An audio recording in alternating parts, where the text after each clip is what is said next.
नमस्कार आदाब दोस्तों। चलिए आज फिर हम आप लोगों के लिए लाए देश और दुनिया की तमाम ताजा बड़ी खबरें, ब्रेकिंग न्यूज हेडलाइंस एक एक करके तमाम बड़ी खबरें आपके सामने रखेंगे। सबसे पहली और बड़ी खबर में आपको बताएंगे झारखंड विधानसभा चुनाव वोटिंग से पहले बीजेपी को बहुत बड़ा झटका। यहां पर इंडिया गठबंधन में शामिल जेएमएम पार्टी ने बहुत बड़ा खेला झारखंड के अंदर बीजेपी के साथ कर दिया है और कई बीजेपी के नेताओं ने बीजेपी छोड़ जेएमएम का दामन थाम लिया है। आगे इसकी पूरी जानकारी देंगे। साथ ही साथ अगली बड़ी खबर में आपको बताएंगे दोस्तों कि बहराइच के अंदर हुए फसाद मामले में बीजेपी के नेता आपस में भिड़ गए हैं। खबर आ रही है कि बीजेपी के विधायक ने अपने ही 4-5 नेताओं के खिलाफ इस फसाद को भड़काने का आरोप लगाते हुए एफआईआर दर्ज करवा दी है। एफआईआर में कुछ और बातें भी कही गई जो आगे हम आपको बताएंगे। साथ ही साथ अगली बड़ी खबर में आपको बताएंगे दोस्तों कर्नाटक हाई कोर्ट से कांग्रेस नेता राहुल गांधी को बहुत बड़ी राहत मिली है। किस मामले में, इसकी भी जानकारी देंगे। साथ ही साथ अगली खबर में आपको बताएंगे दोस्तों कि बिहार के अंदर जिस तरीके से भारतीय जनता पार्टी के नेता गिरिराज सिंह एक स्वाभिमान यात्रा निकाल रहे हैं, इस यात्रा में गिरिराज सिंह ने एक बार फिर मुसलमानों को और रोहिंग्याओं को टारगेट करते हुए विवादित बयान देते हुए चेतावनी जारी की है। क्या कहा गिरिराज सिंह ने, यह भी आपको बताएंगे। साथ ही साथ अगली खबर में आपको बताएंगे दोस्तों कि लॉरेंस बिश्नोई की तरफ से सलमान खान को मिली धमकी के बाद जिस तरीके से सिक्योरिटी फोर्सेस पूरी तरीके से एक्टिव है, तो वही अब सलमान खान को बॉलीवुड की बड़ी हस्ती का साथ मिल गया है। इसकी भी जानकारी देंगे। साथ ही साथ अगली बड़ी खबर में आपको बताएंगे दोस्तों कि अब गाजा के अंदर इजराइल हमास के बीच चल रहे मुकाबले में याह्या सिनवार को जिस तरीके से इजराइल की सेना ने खत्म किया था, उसका बदला हमास ने इजराइल से ले लिया है। किस तरीके से, आगे इस पर भी अपडेट देंगे। साथ ही साथ एक और बड़ी खबर आ रही है दोस्तों, हमास ने अब अपने संगठन को लेकर के एक बहुत बड़ा ऐलान कर दिया है। क्या कहा है हमास ने अपने इस ऐलान में, इसकी भी जानकारी देंगे। उससे पहले एक छोटी सी रिक्वेस्ट आपसे करेंगे दोस्तों, अगर ये वीडियो आपको पसंद आए तो इसको लाइक जरूर करिए, चैनल पर नए तो सब्सक्राइब करने के बाद बेल आइकन को जरूर प्रेस कर लीजिए। बात करेंगे पहली और बड़ी खबर की। आप सब जानते हैं झारखंड के अंदर आने वाले कुछ ही दिनों के बाद विधानसभा चुनाव के लिए वोटिंग होने वाली है, लेकिन उससे पहले भारतीय जनता पार्टी के साथ बहुत बड़ा खेला हो गया है। विधानसभा चुनाव के दंगल के बीच झारखंड मुक्ति मोर्चा यानी जेएमएम ने आधी रात को ऑपरेशन हेमंत सोरेन चलाया। इस ऑपरेशन के तहत करीब आधा दर्जन बीजेपी नेताओं को पार्टी में शामिल करवाया गया है। इनमें बरेहट विधानसभा सीट से हेमंत सोरेन के खिलाफ बीजेपी के संभावित उम्मीदवार लुइस मरांडी का भी नाम शामिल बताया जा रहा है। लुइस मरांडी को बीजेपी ने हेमंत सोरेन की बरेहट सीट से चुनाव लड़ने के लिए कहा था, लेकिन उन्होंने जेएमएम का दामन थाम लिया है। लुइस मरांडी दुमका सीट से चुनाव लड़ना चाहती थी, यहां से बीजेपी ने सुनील सोरेन को मैदान में उतारा है। लुइस मरांडी के अलावा सरायकेला से बीजेपी के पूर्व उम्मीदवार गणेश महली, बाहरगोंडा से पूर्व उम्मीदवार कुणाल याशरंगी और बास्को बेहरा से बारी मुर्मू और लक्ष्मण टुडू का नाम प्रमुख बताया जा रहा है। और इन तमाम बड़े बीजेपी के नेताओं ने जेएमएम का दामन थाम लिया है, जो कि अपने आप में बीजेपी के लिए झारखंड के अंदर चुनाव वोटिंग से पहले बहुत बड़ा झटका माना जा रहा है। अगली खबर की बात करेंगे जो कि सामने दोस्तों यहां पर आ रही है। बहराइच के अंदर हुए फसाद को लेकर के अब बीजेपी वर्सेस बीजेपी के बीच मुकाबला शुरू हो गया है।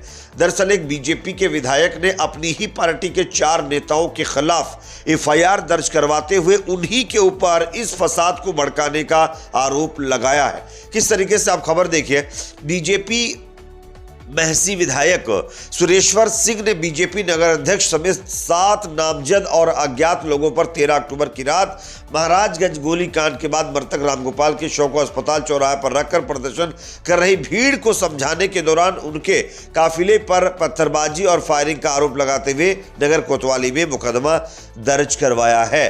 नगर कोतवाली में दर्ज जो है विधायक महसी सुरेश्वर की एफआईआर के अनुसार 13 अक्टूबर को महाराजगंज में हुई हिंसा में मृतक रामगोपाल के शव को महाराज मेडिकल कॉलेज के बाहर गेट पर रखकर भीड़ प्रदर्शन कर रही थी।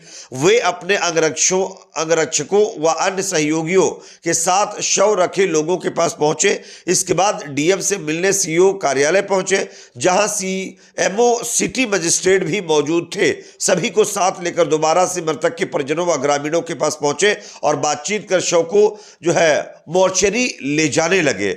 और इतने में ही तभी कुछ उपद्रवी, जिसमें आरपी श्रीवास्तव जो बीजेपी का नेता है, अनु सिंह रैकवार ये भी बीजेपी का नेता है, शुभम मिश्रा ये भी बीजेपी का नेता है, कुश महेंद्र चौधरी ये भी बीजेपी का नेता, मनीष चंद्र शुक्ल और पुंडरीक पांडे अध्यापक और सुधांशु सिंह राणा व अज्ञात भीड़ नारेबाजी कर गाली गलौज करने लगी। शव मोर्चरी में रखवा कर वे और डीएम जैसे ही आगे बढ़े और गाड़ी मुड़ती है, उक्त लोगों द्वारा कार को रोकने और शेष बचे लोगों को जान से मारने की नीयत से पत्थर चलाने लगते हैं। उसी दौरान भीड़ से फायरिंग भी होती है। कार का शीशा टूट गया।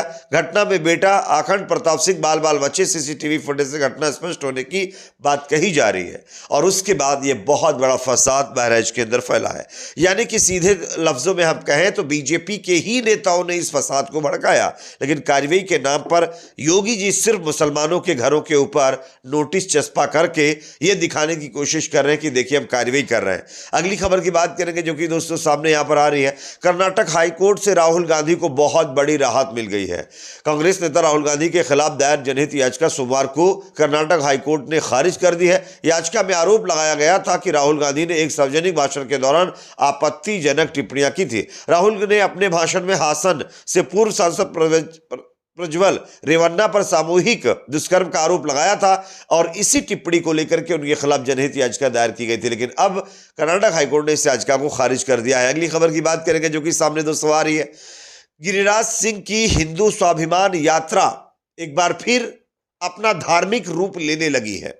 खबर आ रही कि बिहार के सीमांचल में हिंदू स्वाभिमान यात्रा निकाल रहे केंद्रीय मंत्री गिरिराज सिंह ने कहा है कि देश में रोहिंग्या और बांग्लादेशी घुसपैठिए बढ़े पड़े हैं।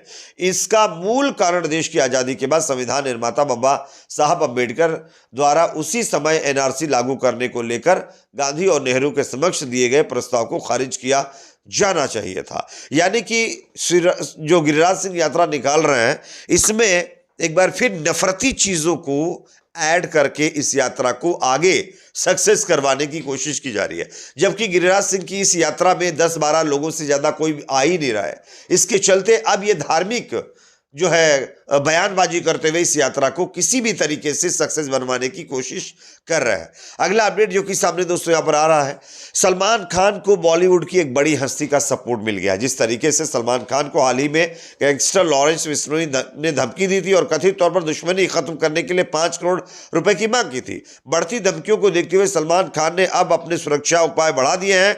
अभिनेता ने अतिरिक्त सुरक्षा के लिए अपने बेड़े में बुलेट प्रूफ वाहन शामिल किया है।